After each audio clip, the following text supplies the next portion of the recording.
Hello students, मैं लवप्रीत सिंह स्वागत करता हूं आप सभी का आपके अपने यूट्यूब चैनल टीचिंग अड्डा पर, जहां पर पढ़ाई जाती है आपको कक्षा 12 के लिए फिजिक्स पढ़ाई जाती है हिंदी मीडियम के लिए।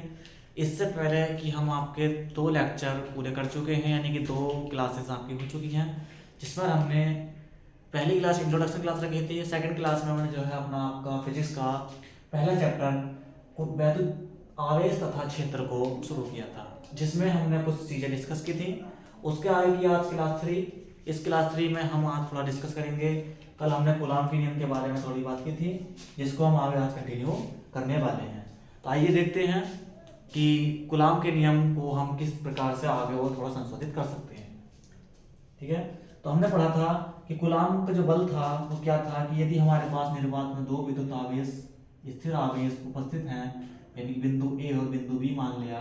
बिंदु ए पर माना Q1, बिंदु बी पर Q2, और इन दोनों के मध्य की दूरी हमने कुछ r लिख दी, r मान ली हमने। तो माना 2 बिंदु आवेश निर्वात में स्थित हैं बिंदु ए और बी पर, जिनके बीच की दूरी r है। तो इनके मध्य जो भी बल लगेगा, आकर्षण या प्रतिकर्षण, यानी दोनों आवेश सजातीय होंगे। ठीक है, तो क्या होगा, ये दोनों को आपस में एक दूसरे को प्रतिकर्षित करेंगे। क्या करेंगे? प्रतिकर्षित। यदि दोनों आवेश क्या होंगे? विजातीय होंगे, तो एक दूसरे को क्या करेंगे? ये आकर्षित करेंगे। क्या करेंगे? ये आकर्षित करेंगे। सजातीय हैं तो प्रतिकर्षित, विजातीय हैं तो आकर्षित करेंगे। विजातीय मतलब अलग अलग आवेश होंगे, तो डिफरेंट आवेश होंगे। ठीक है, तो इसमें देखेंगे, तो इसमें कूलॉम ने बताया था कि इन दोनों के मध्य जितना बल लगेगा वो किन चीजों के आधार पर ये डिपेंड करेगा, यानी किन चीजों पर डिपेंड करेगा। तो बताया था कि ये बल जो होता है दोनों आवेशों की मात्रा और गुणनफल के समानुपाती होता है। समानुपाती मतलब कि इनवर्स डायरेक्टली प्रोपोर्शनल होगा, अनुक्रमानुपाती बोलते हैं इसको। और बीच की दूरी के वर्ग के व्युत्क्रमानुपाती होता है। जैसे आपने पढ़ा होगा कक्षा 11 में न्यूटन का नियम। न्यूटन गुरुत्वाकर्षण का नियम क्या था? यदि 2 पिंड जिनका द्रव्यमान m द्रव्यमान के 2 पिंड m1 m2 द्रव्यमान 2 पिंड हैं, एक दूसरे से कुछ दूरी पर स्थित हैं, तो वो दोनों पिंड m1 m2 यानी कि दोनों पिंडों के द्रव्यमान के गुणनफल के समानुपाती होगा, तथा दोनों के बीच की दूरी के वर्ग के व्युत्क्रमानुपाती होगा। अब इसको हम नियतांक ले रहे थे, प्रोपोर्शनल का साइन डाल करके लेंगे नियतांक। तो यहाँ नियतांक लेते हैं गुरुत्वीय नियतांक g m1 m2 whole upon r square. तो इसी आधार पर कूलॉम ने एक नियम दिया था, जिसे कूलॉम का नियम कहा गया था। कूलॉम के नियम में क्या था? F बराबर k Q1 Q2 upon r square. अब इस नियम को थोड़ा सा आगे बढ़ाएंगे हम। अब देखो, यदि इन आवेशों को ही रखा हुआ है, एक नियतांक है, यदि दोनों आवेश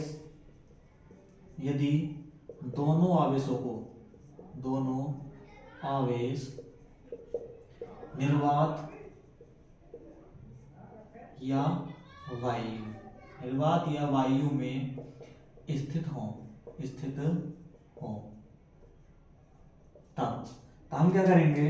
इस k को रिप्लेस कर देंगे, k बराबर 1/4 पाई एप्सिलॉन 0।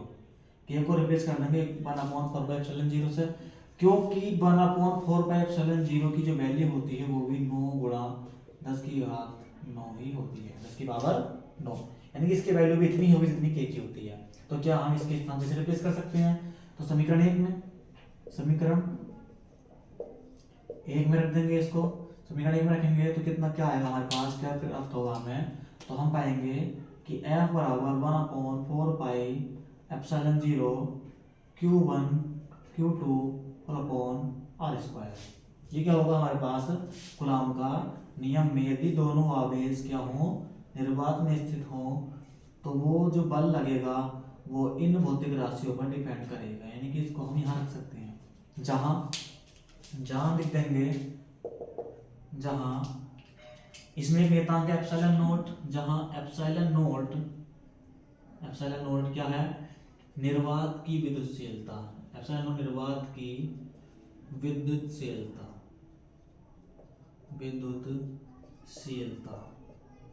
निर्वात की विद्युतशीलता होगी। अब देखेंगे इसमें हमारे पास 2 नियतांक है। एक नियतांक क्या? स्थिर विद्युत नियतांक। दूसरा नियतांक क्या है हमारे पास? इस निर्वात की विद्युतशीलता। अब इन दोनों नियतांकों के आधार पर हम इनके कुछ ना कुछ मात्रक होगा, इसका मान तो हम जानते हैं, इसका मान ज्ञात करना पड़ेगा जितना भी होगा। इसका जो मात्रक है हम देखेंगे मात्रक का पता नहीं, अभी मात्रक से ज्ञात करेंगे और इसकी विमा भी ज्ञात करेंगे। तो हम शुरुआत करते हैं यहाँ से कि जो स्थिर वैद्युत नियतांक है उसका मान, मात्रक और विमा कितनी होगी। तो आइए देखते हैं, मैं इसे रफ कर ले रहा हूँ, आप चाहें तो इसका स्क्रीनशॉट ले सकते हैं इतने का। तो आइए हम समीकरण 1 से फिर से स्टार्ट करेंगे। समीकरण 1 को भी ऐसे रख देंगे और इसे हम अभी आगे करेंगे, कंटिन्यू करेंगे। ठीक है, अब देखते हैं समीकरण 1 में। तो यहां लिख देंगे, छोटी सी लाइन लिखेंगे कि स्थिर वैद्युत नियतांक, स्थिर वैद्युत नियतांक K का मात्रक, मान तो हम जानते हैं 9 × 10⁹ मात्रक तथा विमीय सूत्र। विमीय सूत्र मतलब इसकी विमा ज्ञात करनी है। तो विमीय सूत्र क्या होगा वो हम देखेंगे अब इसमें। ठीक है, तो हम लिख लेंगे समीकरण 1। तो हम जानते हैं कि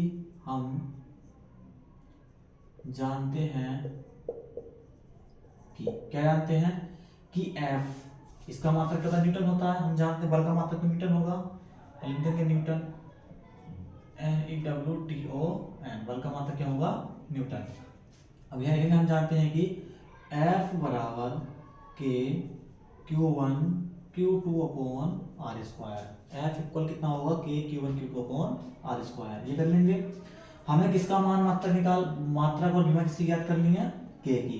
तो हम क्या करेंगे, K को इधर छोड़ेंगे, बाकी सबको इधर लेकर आएंगे। तो K इक्वल इधर डिवाइड में इधर कहाँ जाएगा, F की मल्टीप्लाई करेगा F के साथ r² Q1 Q2। अब हम इन सबके मान, मात्रक जानते हैं, मात्रक क्या क्या होगा। तो हम जानते हैं कि हमारे पास जो बल का मात्रक होता है वो क्या होता है, न्यूटन। दूरी का मात्रक क्या होता है, मीटर।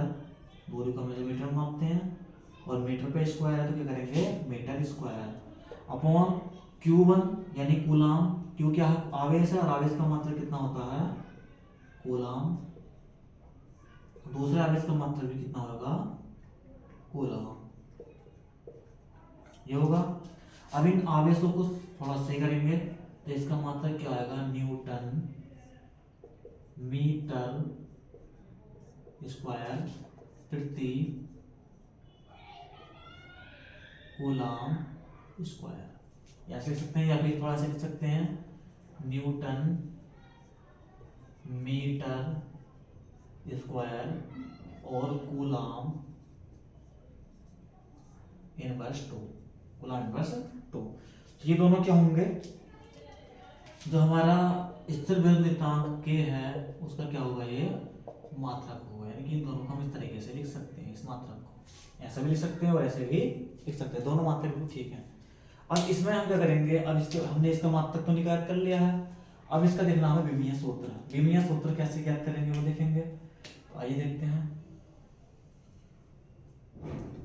विमीय सूत्र। अब विमीय सूत्र के लिए हमें क्या करना होगा, इसमें तो रख कर ले रहे हैं, बता दूंगी इसको रख के दे रहे हैं न्यूटन के नियम को। ठीक है, अब यहाँ से आगे हम करेंगे इसका विमीय सूत्र। यहाँ एक छोटी सी हेडिंग डालेंगे, क्या, विमीय सूत्र।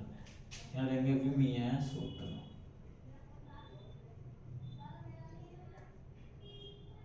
इसकी हमें क्या ज्ञात करनी है, विमा ज्ञात करनी है।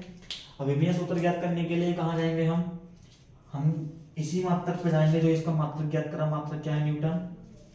मात्रक क्या है, न्यूटन। तो मात्रक लिखेंगे पहले इसका, क्योंकि विमा हम अधिकतर किससे ज्ञात करते हैं, मात्रक से। मात्रक क्या है, न्यूटन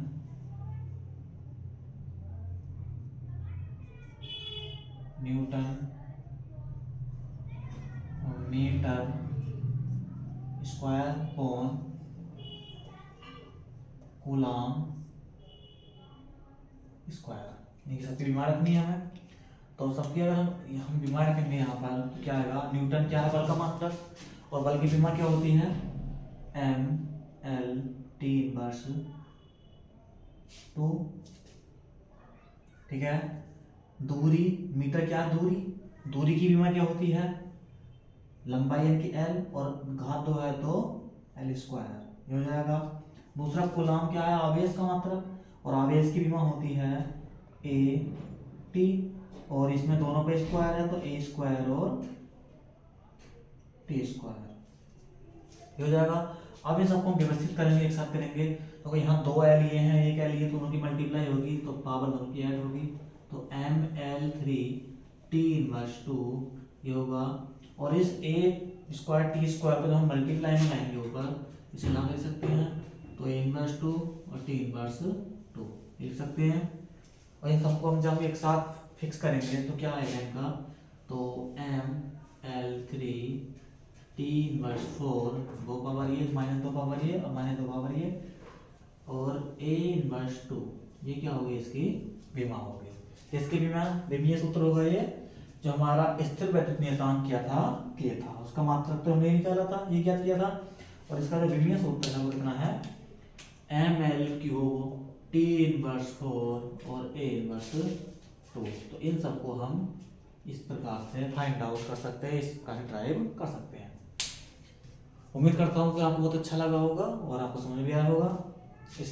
तो इससे आगे बढ़ने के लिए आप इसका स्क्रीनशॉट लीजिए, आप इसको रफ करते हैं।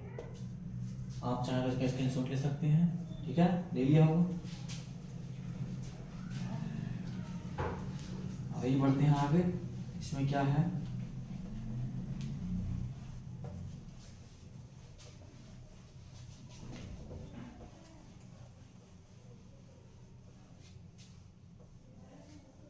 अब इस सूत्र को हम थोड़ा संशोधित करके लिखा था।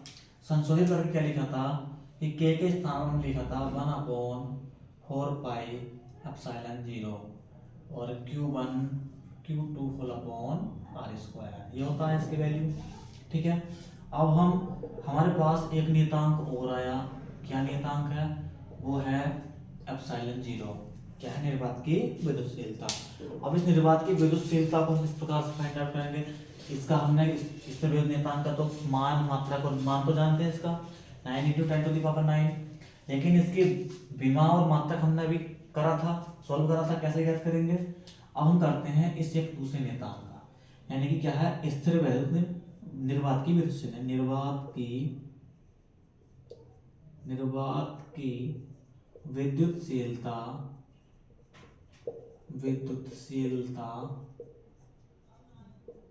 विद्युतशीलता क्या होगा, एप्सिलॉन,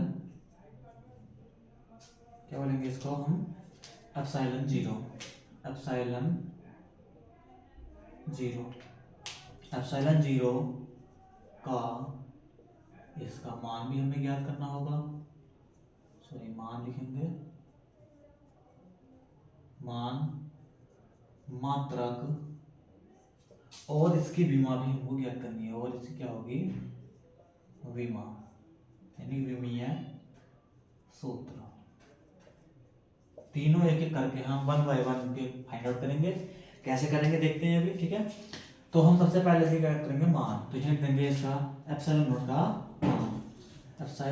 मान, एप्सिलॉन नॉट का मान, इसे ज्ञात करेंगे।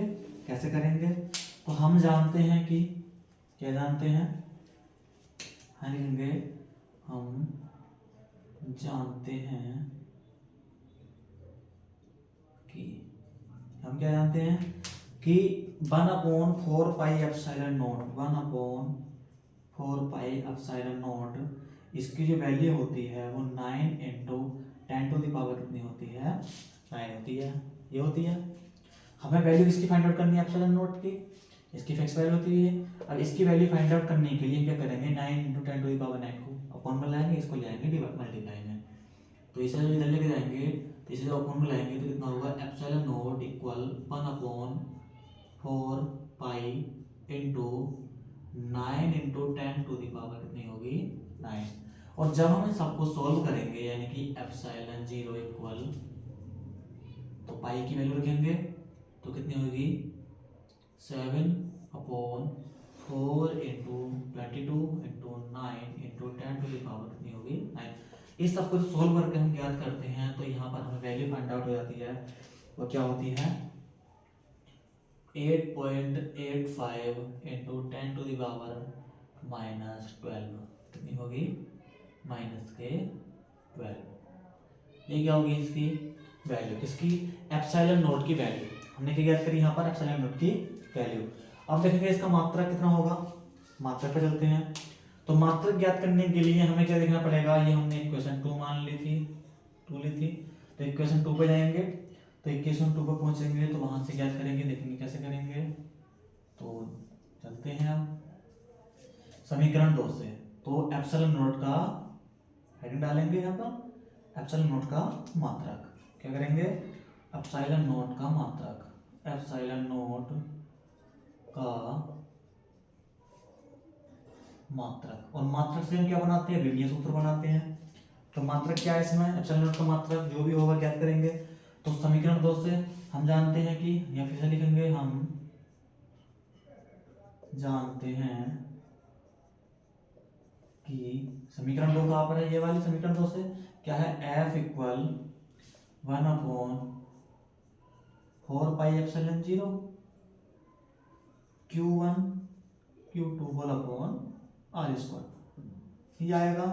अभी सबको हमें मात्रा किससे ज्ञात करना है, एप्सिलॉन नॉट का। तो एप्सिलॉन नॉट को क्या करेंगे, यहाँ हमारे डिवाइड में होगा ये, इस डिवाइड से एप्सिलॉन नॉट को इधर लाएंगे, फिलहाल इसे एक साथ करेंगे सबको।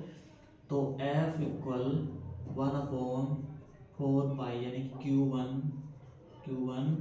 Q2 और 4 epsilon nought into R²। Epsilon nought को हम इधर लेके जाएंगे, तो epsilon nought equal Q1 Q2 whole upon 4 epsilon nought इधर पहुंच गया है, 4 F R², ये हो जाएगा। अब हम इन सबके देखते हैं किस किस का मात्रक हमारे पास हो सकता है। तो देखो इसमें अगर हम ध्यान से देखें तो हमारे पास 4 क्या है, कांस्टेंट वैल्यू है, कांस्टेंट वैल्यू यानी कि नियतांक है, ये फिक्स वैल्यू है, तो इसका तो कोई मात्रक होगा नहीं, इसका मात्रक हम रखेंगे नहीं। बचा क्या, हमारे पास गुलाम का मात्रक है, दूसरे गुलाम का मात्रक है, बल का मात्रक है न्यूटन, दूरी का मात्रक है मीटर, सबके मात्रक हैं। तो हम इसको छोड़कर बाकी सबका मात्रक रखेंगे। तो क्या रखेंगे यहाँ पर, देखो बल का आवेश का मात्रक कितना होता है, कूलाम, कूलाम इंटू फिर से कूलाम, एक आगे कूलाम फिर आएगा, कूलाम अपॉन में 4 क्या है, 4 कांस्टेंट वैल्यू, इस यानी कि इसकी कोई मात्रक हमारे पास है नहीं, यानी होता नहीं है। तो लिखेंगे एफ, बल क्या है न्यूटन, कांस्टेंट वैल्यू यहाँ छोड़ देंगे, बल का मात्रक क्या होगा न्यूटन, और आर क्या है, दूरी बीच की, तो जब मध्य की दूरी है तो इसका मात्रक क्या होगा, मीटर, और मीटर पे स्क्वायर है तो मात्रक पे क्या लगाएंगे, हम स्क्वायर लगाएंगे, जब हमारी वैल्यू पे स्क्वायर है। तो अब यहाँ से आगे थोड़ा सा और करेंगे, देखेंगे इधर देख सकते हैं कॉर्नर में थोड़े से, तो इसका मात्रक हमारे पास क्या है, थोड़ा सा संशोधित कर लेंगे और आगे सॉल्व करेंगे तो कितना आएगा, कूलाम स्क्वायर, कूलाम दोनों की मल्टीप्लाई करेंगे तो कूलाम स्क्वायर यही लिखेंगे, नीचे देख लेंगे क्या होगा, coulomb square, coulomb square upon में कितना होगा, newton, newton metre square, newton metre square, ये हो जाएगा। अब हम इस मात्रा को थोड़ा और लिख सकते हैं, थोड़ा संशोधित करके लिख सकते हैं। वो किस प्रकार से लिखेंगे देखेंगे, देखो इसे थोड़ा सा और आगे बढ़ाकर लिखना चाहें तो कैसे लिखेंगे, यहाँ पर इसको थोड़ा इन्वर्स करके लिख देंगे, कैसे लिखेंगे, कितना होगा, coulomb square, coulomb square Newton inverse,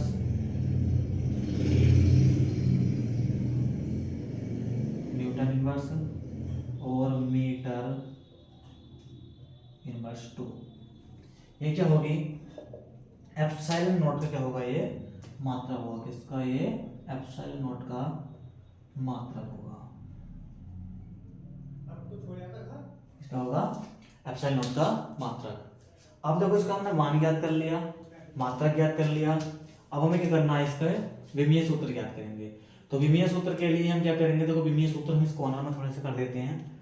तो कॉर्नर में करने के लिए हम थोड़ा यहाँ लाइन खींचेंगे और यहाँ देखेंगे किसका, एप्सिलॉन नॉट का विमीय सूत्र, विमीय सूत्र, इसका विमीय सूत्र करेंगे।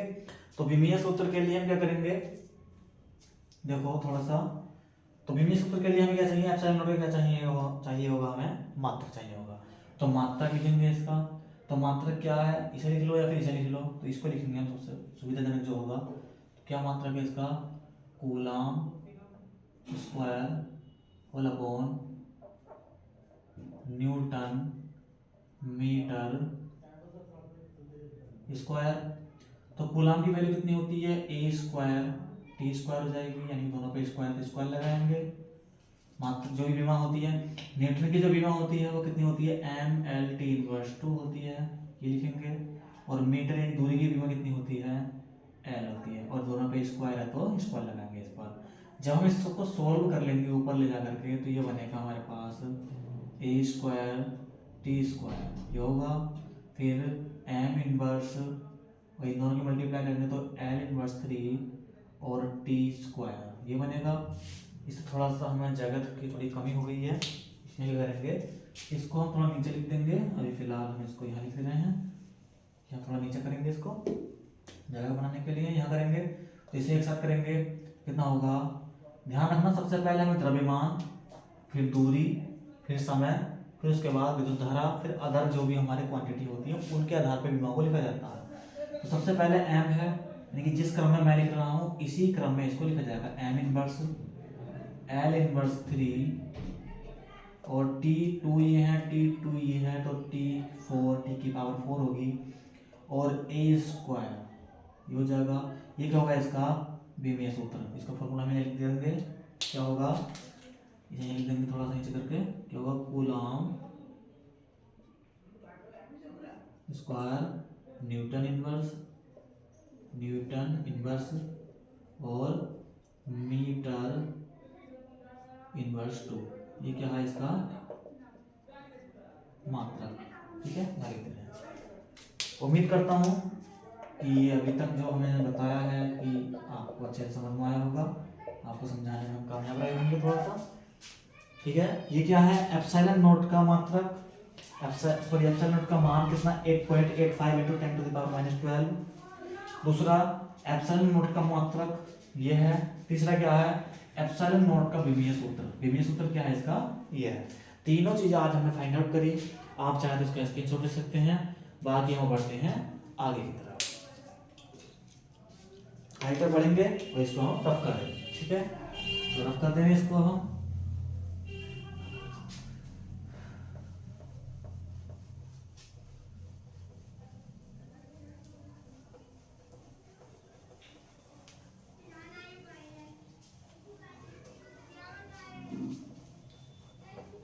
अब इसको रफ करने के बाद हम थोड़ा सा आगे बढ़ेंगे कूलाम के नियम में। कूलाम का जो फॉर्मूला हमने ड्राइव करा था उसके आधार पर हम न्यूमेरिकल करने की जो सुविधा हो, अब देखते हैं क्या होगा। हमने जो नियतांक हमारे पास थे उनका हम वैल्यू फाइंड आउट कर चुके हैं, उनकी वैल्यू कितनी होगी, उनका यूनिट क्या होती है वो सब ज्ञात कर चुके हैं, और डायमेंशनल फॉर्मूला भी हम उसके ज्ञात कर चुके हैं।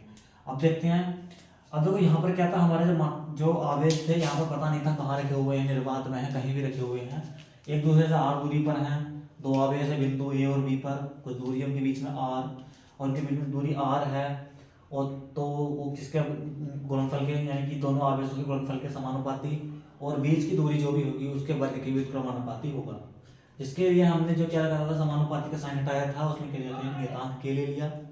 अब इस नियतांक के को के स्थान पर हमने क्या रिप्लेस किया, यानी कि हमारे दोनों, यदि दोनों आवेश कहाँ पर हों, यदि वायु में स्थित हो, यदि वायु में स्थित हो, किसमें हो, वायु में स्थित हो, यानी कि हम यहाँ लिख लेंगे यदि दोनों आवेश कहाँ पर स्थित हो, वायु में, तो उसके लिए क्या करा हमने, ये वाला, तो वायु में स्थित है तो ये करेंगे। अब यदि वायु के अलावा किसी अन्य माध्यम में स्थित हो तब कैसे करेंगे, तो यदि हम लिखेंगे यहाँ पर, यदि दोनों आवेश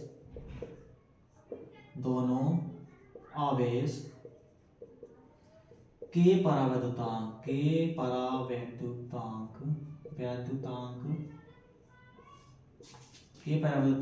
के माध्यम में स्थित हो, यानी कि इन दोनों के माध्यम में परावैद्युत पदार्थ यानी कुचालक पदार्थ इनके बीच में रख दिया है, उसकी कुचालकता कितनी है, यानी कितना परावैद्युत है, यानी कि इन दोनों के बीच लगने वाले बल को कितना रोक सकता है, उससे इस पर क्या प्रभाव पड़ेगा वो देखेंगे। तो उसके लिए हम क्या रखेंगे, यहाँ क्या करेंगे, इसमें हम के परावर्तन वाले माध्यम में, तो उसके लिए क्या करेंगे, एफ, यहाँ पर एफ था, ले लेंगे, थोड़ा चेंज करेंगे इसमें, F M equal 1/4 pi epsilon 0 into K, Q1 Q2 whole upon R square, ये कर देते हैं। ठीक है, इसको मानेंगे इक्वेशन 3, क्या लेंगे, इक्वेशन 3 लेंगे। अब इक्वेशन 3 के आधार पर हम क्या करेंगे, अगर हम इक्वेशन 3 से इक्वेशन 2 को डिवाइड कर देते हैं तो क्या प्राप्त होगा हम देखेंगे। तो समीकरण 2 डिवाइडेड बाई समीकरण 3, समीकरण 2 क्या हमारे पास, एफ अपॉन क्या लेंगे, समीकरण 3 का एफ एम, यानी कि एल एच एस से एल एच एस को डिवाइड करेंगे, आर एच एस से आर एच एस को, इक्वल दोनों के साइन लगेगा 1/4 pi epsilon 0 Q1 Q2 upon R square, 1/4 pi epsilon 0 into K Q1 Q2 upon R square. देखो इससे तो ये कैंसिल आउट होगा, इससे कैंसिल आउट होगा, और हमारा इस सबसे ही कैंसिल आउट हो जाएगा, बचेगा क्या हमारे पास, के कहाँ पहुंचेगा, सबसे ऊपर पहुंचेगा। तो यहाँ क्या बचा, करने के लिए करेंगे, देखो एफ बराबर F upon F M equal कितना होगा, के कहाँ पहुंचेगा, ऊपर डी मल्टीप्लाई कर लेगा, ये सबसे ऊपर मल्टीप्लाई करेगा, यहाँ आएगा। ठीक है, तो के बचा, के की मल्टीप्लाई हमने यहाँ कर दी, तो क्या है हमारे पास, एफ अपॉन एफ एम, यानी कि हम क्या कर सकते हैं कि किसी माध्यम में या फिर निर्वात में स्थित दो आवेशों के मध्य लगने वाला आकर्षण बल, आकर्षण या प्रतिकर्षण, सॉरी क्या बोलेंगे, निर्वात में रखे आवेशों के मध्य लगने वाला बल तथा किसी माध्यम में रखे आवेशों के मध्य लगने वाले बल का अनुपात किसके बराबर होता है, परावर्तनांक के बराबर होता है, यानी कि इन दोनों के अनुपात क्या बोलते हैं, परावर्तनांक कहते हैं। फिर से सुनेंगे, क्या होगा कि निर्वात में स्थित आवेशों के मध्य बल तथा माध्यम में स्थित आवेशों के मध्य बल का अनुपात क्या होता है, परावर्तनांक होता है, जहां के क्या होगा, परावर्तनांक, जहां के बराबर जो माध्यम ने लिया था, माध्यम का परावर्तनांक, माध्यम का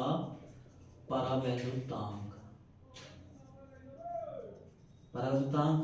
तो इससे क्या ज्ञात होता है कि यदि हम किन्हीं दो बिंदु आवेशों के मध्य कोई कुचालक पदार्थ यानी कि कोई परावैद्युत पदार्थ भर देते हैं तो उन आवेशों के मध्य लगने वाले बल में कमी आती है, क्या होगी, कमी आएगी। वो किस उसमें आएगी, किस रूप में आएगी, वो हम यहाँ से फाइंड आउट कर लेंगे किस क्वांटिटी में होगी। अब इससे आगे अगर हम थोड़ा सा देखें समीकरण 3 को, तो समीकरण 3 में हमने देखा था कि यदि हमारे दोनों आवेश किसमें स्थित हैं, किसी के परावर्तनांक वाले माध्यम में स्थित हैं, तो हम इससे क्या, हम ऐसा नहीं लिख सकते। अब लिखेंगे, अब समीकरण 3 से हमने देखा है, समीकरण 3 में क्या है, एप्सिलॉन नॉट इनटू के, एप्सिलॉन नॉट इनटू के को देखेंगे तो एप्सिलॉन नॉट क्या है, निर्वात की विद्युतशीलता, के क्या है, कोई माध्यम उसका परावर्तनांक जो भी है, एफ एम क्या था, यानी कि जो माध्यम है परावर्तनांक वाला, उस माध्यम के अंदर इन आवेशों के मध्य लगने वाला बल, उस माध्यम के कारण जो भी कमी आएगी या जो भी डिफरेंस आएगा वो देखेंगे। तो क्या हम लिख देंगे समीकरण 3, सॉरी इसे अब करेंगे, अभी सब एक लाइन लिखेंगे छोटी सी, क्या यदि माध्यम की विद्युतशीलता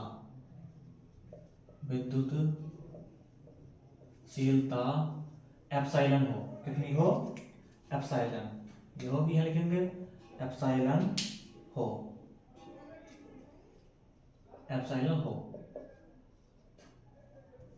तब हम क्या करें, क्या आएगा, ठीक है।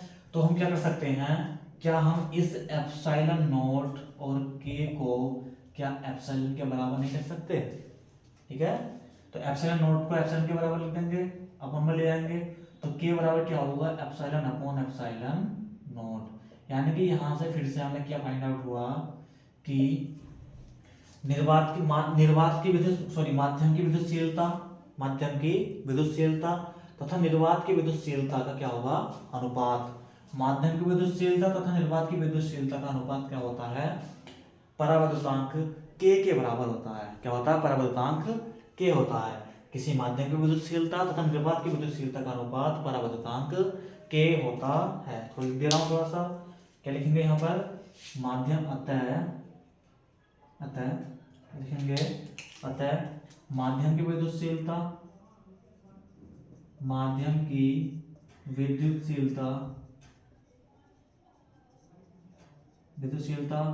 तथा निर्वात की विद्युतशीलता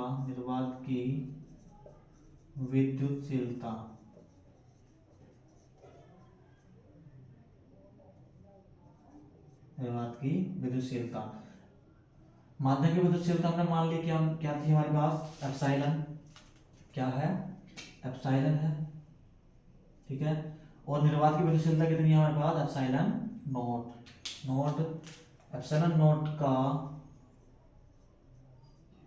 अनुपात परावैद्युतांक